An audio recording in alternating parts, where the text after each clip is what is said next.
Jack Nicholson, a cinema icon, a face that has left a profound mark with decades of classics. But even legends have fractured relationships, heart wounds that are hard to heal. At 88 years old, Jack is no longer holding back. He candidly reveals there are actors he simply cannot stand. They were once co-stars, colleagues, even idols, but over time it all turned into disappointment, bitterness, and ultimately, distance.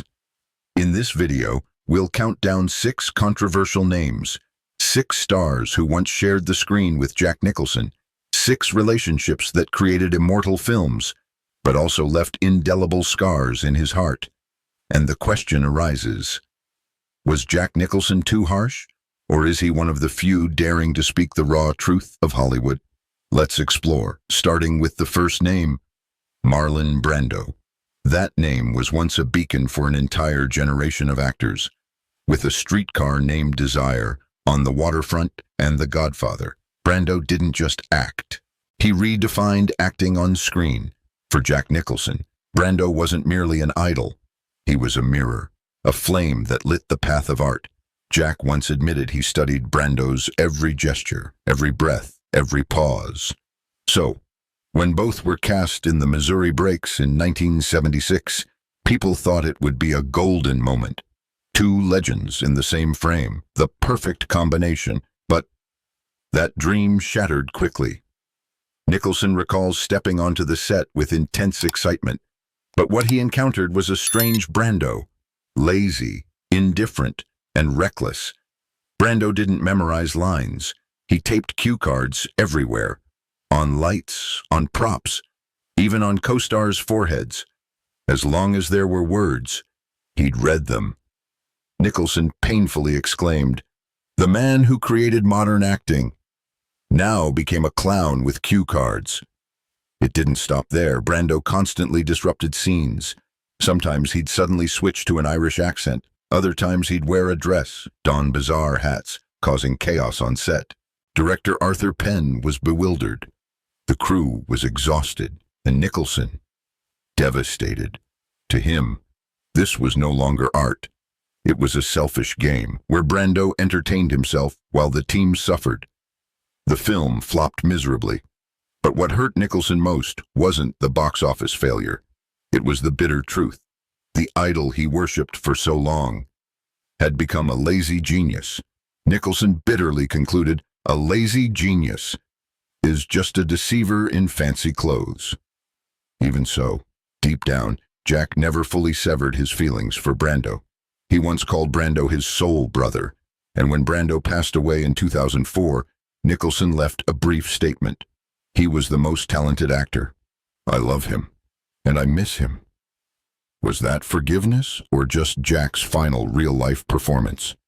No one knows. One thing is certain, from Marlon Brando, Jack Nicholson learned the harshest lesson of his career. Never meet your idols, if they've stopped being idols. Second, Shelley Duvall. In 1980, Stanley Kubrick's The Shining became a horror monument, but behind those haunting frames was a real hell for lead actress Shelley Duvall. Jack Nicholson and Shelley weren't enemies. No fiery arguments, no scandalous headlines. Instead, between them was a tense, heavy atmosphere simmering throughout the filming. The cause was Stanley Kubrick himself, the director infamous for perfectionism. He'd shoot a scene hundreds of times, forcing actors to cry, scream, tremble until exhaustion. For Shelley Duvall, it was like being pushed into a mental abyss. She had to cry for 12 hours a day, 5 to 6 days a week. And when the film wrapped, she was nearly completely broken. Nicholson was different.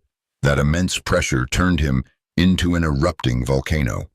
The role of Jack Torrance, the madman in the Overlook Hotel, was a turning point affirming his legendary status.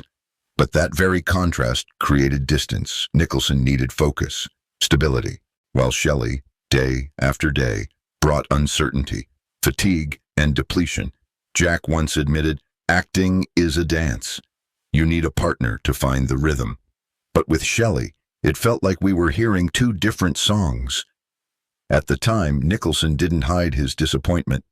He saw Shelley as a victim of a ruthless director, but as a co-star, he couldn't find the necessary connection. Even more heartbreaking, Shelley also faced public injustice. When the film premiered, she was almost forgotten. She was even nominated for Worst Actress at the first Razzie Awards in 1981. It wasn't until 40 years later that the award's founder officially apologized, when the truth about Kubrick's mental torment came to light. Years later, Jack reflected with belated empathy. I respect Shelley, truly. What Stanley did to her is unforgivable. That film nearly destroyed both of us. It's a masterpiece, but one built on the ashes of sanity. When Shelley Duvall passed away in 2025, Nicholson made no statement, but close friends said he was deeply moved, because between them, it wasn't just a film, but a shared, unspoken wound, a classic film, a shattered colleague friendship, and a bitter lesson. Sometimes, the price of art is the human soul. And the third, Tom Cruise. In 1992, A Few Good Men premiered, leaving one of cinema's most iconic moments. On screen, Jack Nicholson bellowed, "You can't handle the truth." That line later became immortal. Opposite him in that scene was Tom Cruise, a young, handsome star rising to Hollywood icon status. People expected the old and new generations to create an explosive duo, but behind the cameras, things were much colder. Jack Nicholson is a devotee of improvisation, explosive moments, living in the instant. Meanwhile, Tom Cruise embodies precision, discipline, and endless rehearsal. He's like a perfect machine, always on beat, always in place. Nicholson once shared privately with friends, "He pretended to want to learn from me, but it was all a performance. He wasn't a student, he was just playing the role of a devoted pupil." In Jack's eyes, Tom Cruise lacked something essential: authenticity. He said, looking into his eyes, "I didn't see a person. I only saw a machine operating. Everything smooth, perfect, but empty." In confrontation scenes, Nicholson tried to break that shell. He poured all his energy, threw every emotion into each line, just to make Cruise react genuinely, unexpectedly, explosively. But what he got back was calculated rehearsal from the mirror. As a result, on screen, the film was a resounding success. Nicholson got an Oscar nomination. Cruise gained more glory, but in Jack's mind, the experience left only a chill.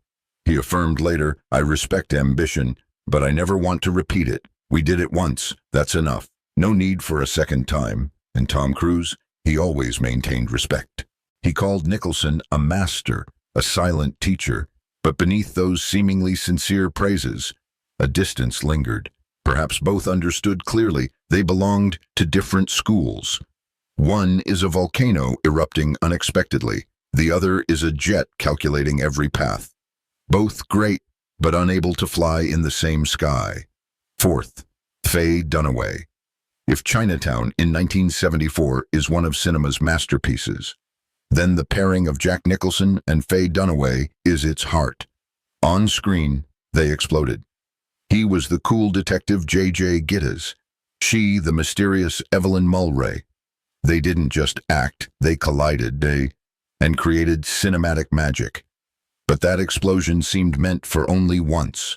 On the Chinatown set, it wasn't Nicholson, but director Roman Polanski who made Dunaway erupt in anger. He was notoriously harsh. Once yanking a hair from her head mid-take, Dunaway stormed off in fury.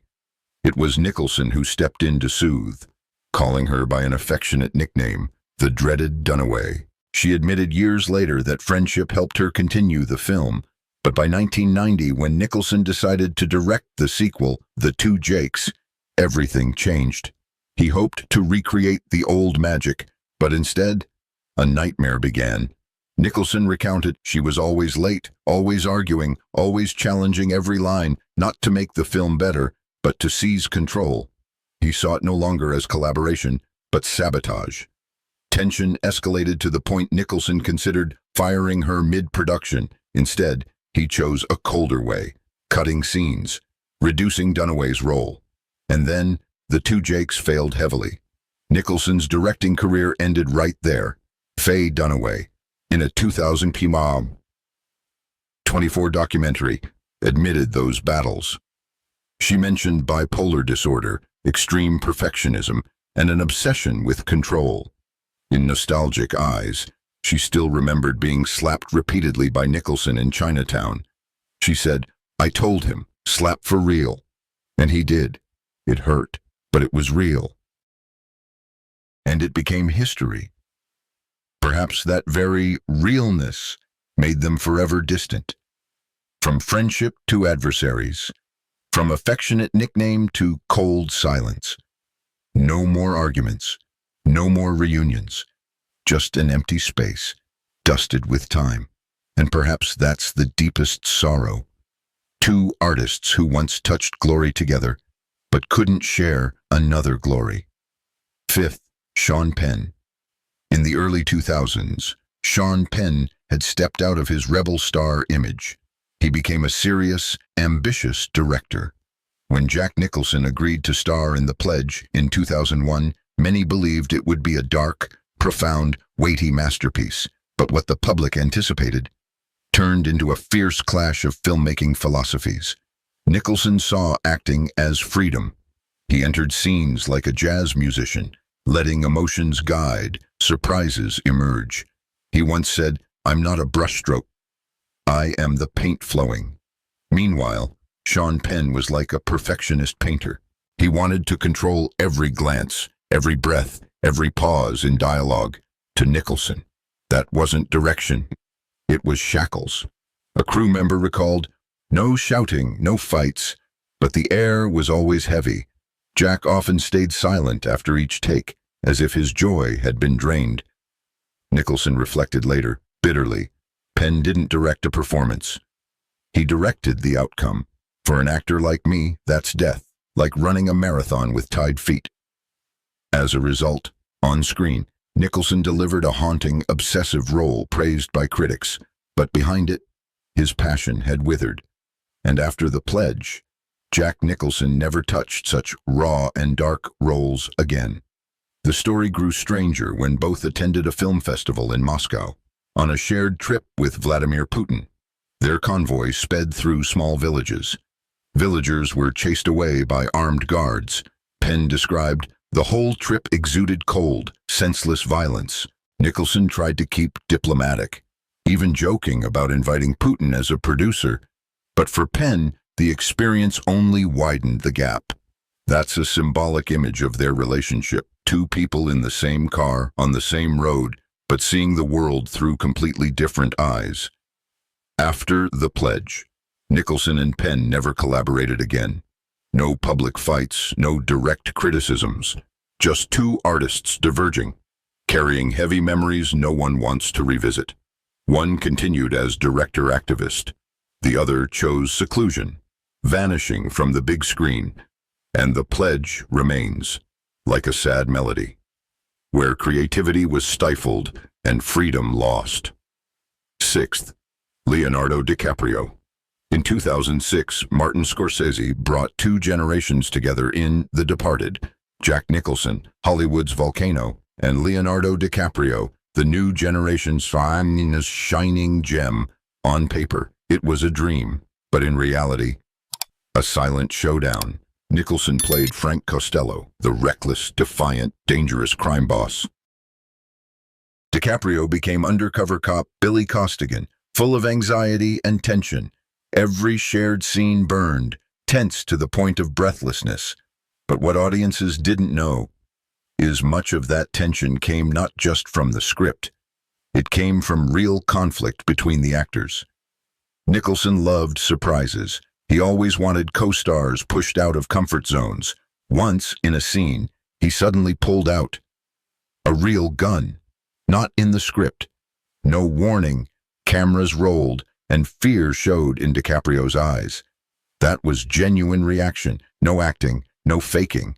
Scorsese kept it in the film, and it became one of the most chilling moments. Nicholson commented later, "Leo is a master, but you can see every brick he builds the role with. Everything perfect. But I don't want to see the bricks. I want to see the whole house, ready to collapse any time. He respected DiCaprio's talent, but felt he was too safe, too calculated. In Jack's eyes, it was a cleanliness bordering on emotionless. He said bluntly, "The kid's good, but too safe for my blood." Meanwhile, DiCaprio gave Nicholson absolute respect. He described Jack as an unexpected storm. He could do anything, say anything, and that made me scared even while acting. But that fear created the most authentic scenes. On screen, they made magic. But when cameras stopped, Nicholson didn't want a second collaboration. He left The Departed set uneasy, a great film, but an incomplete experience. Afterward, Nicholson quietly withdrew from Hollywood. DiCaprio kept soaring with Inception, The Revenant, and finally the long-awaited Oscar, but their connection stopped there. No calls, no reunions, just the gap of generations. And for Jack Nicholson, the pain wasn't just differing acting philosophies. It was the sour truth. He felt forgotten. Once again, the old lesson returned. You can't handle the truth. And the truth here is that even legends sometimes get left behind. Dear viewers, we've journeyed through 6 stormy relationships, 6 big names, 6 phases, 6 cuts in Jack Nicholson's artistic life. Marlon Brando, from idol to disappointment. Shelley Duvall, from colleague to unwilling victim of a ruthless director. Tom Cruise, from expected co-star to cold machine. Faye Dunaway, from burning friendship to bitter breakdown. Sean Penn, from promising collaboration to stifling restraint. Leonardo DiCaprio, from respect for the new generation to the sorrow of being forgotten. 6 stories, seemingly disjointed, but linked by an invisible thread. Differences in artistic philosophy. Jack Nicholson is a man of raw truth. He loves improvisation, unexpected moments, the beauty of imperfection. But Hollywood drifted the opposite way, toward control, calculation, polish. And in that clash, Nicholson became an outsider, hurt, even forgotten. What's special is that despite the bitterness, he never turned conflicts into spectacles. No public accusation, no media wars, just silence. And that silence makes the story more mysterious and weighty. With Brando, he chose a brief farewell. With Duvall, belated sympathy. With Cruise, he just shook his head, unwilling to revisit. With Dunaway, he let the past rest in distance. With Penn, he departed quietly. With DiCaprio, he kept his sorrow private. No explosions, no noise, but real wounds. And looking at the whole picture, we see a clear truth. Art doesn't just create masterpieces. It leaves scars in artists' hearts. Nicholson once said, "Acting isn't perfection, it's danger, it's truth." Perhaps that's why he couldn't accept people turning art into safety, power games, or worse, laziness. From a radiant star, he gradually withdrew from Hollywood's lights. No more press conferences, no new roles. Just his image quietly sitting in the stands, watching Lakers games, with distant eyes. People say he's reclusive, they say he's old and frail. But listening deeper, we hear in that silence a world of reflection. Jack Nicholson lived his life for art. He gave fully to cinema's truth, despite conflicts, misunderstandings, wounds. But in the end, he faced a fear greater than any role: being forgotten. DiCaprio, who once called him master, no longer connects. Old co-stars, some gone, others distant. Legendary films remain, but former comrades don't. In that loneliness, we glimpse our own shadows, people who've passed peaks, looking back at years gone, wondering, does the effort, the emotions, those old battles, does anyone remember? Jack Nicholson doesn't speak up. He chooses silence as his final mask. But sometimes, silence says more than 1,000 words. It holds the sadness of old age. It wraps the pain of being forgotten. And it reminds us of something simple yet profound. Even legends are just human. A human with pride, with loneliness, and with memories that never fade. If you find this story moving, let me know your thoughts. Are you surprised to learn Jack Nicholson had tensions with those names? Do you think he's too harsh? Or just too honest? Leave a comment below so we can chat. Don't forget to like, subscribe to the channel, and turn on notifications, because ahead, there are many more untold Hollywood stories that you definitely don't want to miss.